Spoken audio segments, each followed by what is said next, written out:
নমস্কার, শুভ সন্ধ্যা।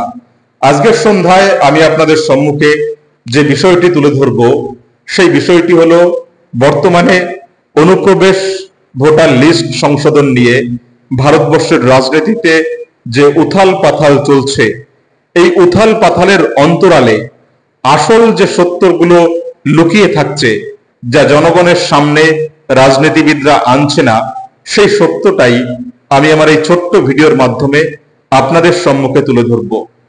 আমরা সকলেই ইতিহাসে পড়েছি, চীনে একসময় বহিঃশত্রু অনুপ্রবেশকারী হুনদের আক্রমণ ঠেকাতে চীনের রাজারা প্রায় 4000 কিলোমিটারের উপরে প্রাচীর নির্মাণ করেছিল।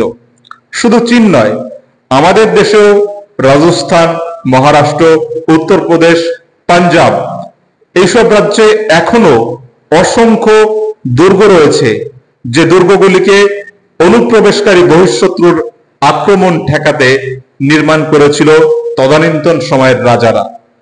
আজকে যখন অনুপ্রবেশ নিয়ে ভারতবর্ষের রাজনীতি উথাল পাতাল হচ্ছে, ভোটার লিস্টে কার নাম কাটা যাবে, কার নাম বাদ যাবে, এই নিয়ে রাস্তায় আন্দোলনে নামছে মুখ্যমন্ত্রী থেকে শুরু করে সাধারণ মানুষ পর্যন্ত। কিন্তু এই অনুপ্রবেশ সমস্যাটা যদি আমরা সেই চীনের মতো প্রাচীর নির্মাণ করতে পারতাম বাংলাদেশ সীমান্ত জুড়ে, তবে নিশ্চয়ই এই অনুপ্রবেশ সমস্যাটা আমাদের সামনে এখন আসতো না। অনেকে হয়তো বলবেন, এই আধুনিক যুগ 2025 সালে এসে সেই পুরনো রাজাদের মতো প্রাচীর নির্মাণ কি সম্ভব?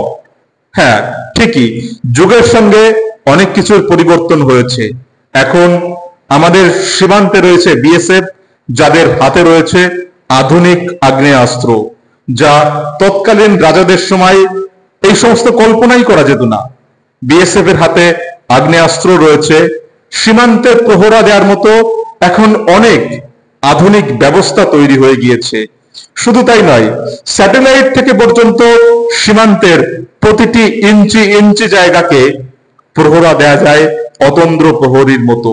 কিন্তু এত কিছু থাকা সত্ত্বেও কেন দিনের পর দিন সীমান্ত পেরিয়ে রোহিঙ্গা থেকে শুরু করে বাংলাদেশের অনুপ্রবেশকারীরা ভারতে প্রবেশ করছে?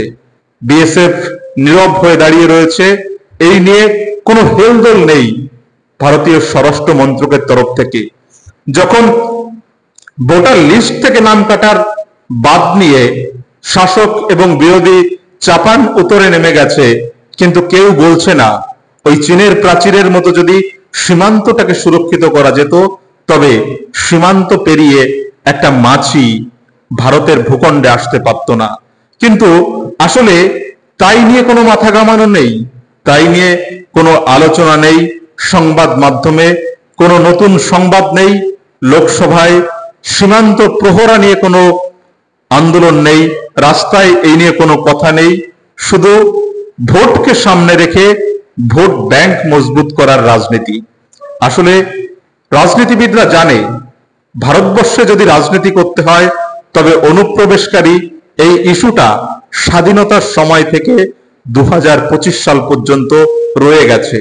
এবং আপনি জেনে রাখুন, আজকে যতই সংশোধন, যত কিছু হোক, এই অনুপ্রবেশ ইস্যু কিন্তু 2025 সালে শেষ হয়ে যাচ্ছে না। কারণ ভারতবর্ষের রাজনীতির এটি একটি অন্যতম পুঁজি। এই পুঁজিটাকে বজায় রাখতে হবে শাসক বিরোধী দুটো দলেরই। তাই সীমান্ত নিয়ে কোনো কথা হবে না। সীমান্তে কিভাবে চীনের মতো প্রাচীর তৈরি করতে হবে, নাকি সীমান্তের প্রহরার ব্যবস্থাকে আরো আধুনিকীকরণ করতে হবে, তাই নিয়ে কোনো হেলদোল নেই শাসকের মধ্যে, কিংবা বিরোধীদেরও এই নিয়ে কোনো বিশেষ দাবি নেই। তাই আসলে অনুপ্রবেশকারীদের জীবন জীবিকাকে বাজি রেখে শাসক এবং বিরোধীদের ক্ষমতা দখলের এই খেলাতে শুধুমাত্র সাধারণ হতদরিদ্র পরিযায়ী শ্রমিক, যারা জীবন জীবিকার টানে ছুটে গেছে বিভিন্ন রাজ্যে, সংসার পরিজন ফেলে তাদের জীবন জীবিকা, তাদের পরিবারগুলোকে আজ যে সংকটের মুখে ঠেলে দিয়েছে, এই সংকটের মধ্য দিয়েই শাসক এবং বিরোধীরা তাদের রাজনৈতিক গুটি সাজাবে। এছাড়া এই অনুপ্রবেশ এবং ভোটার লিস্ট সংশোধনের রাজনীতি ছাড়া আর কিছুই এর মধ্যে নেই। আপনি যদি আমার এই মতবাদের সাথে একমত হন, অবশ্যই লাইক কমেন্ট করে জানাবেন এবং এই চ্যানেলটিকে সাবস্ক্রাইব করে পাশে থাকবেন।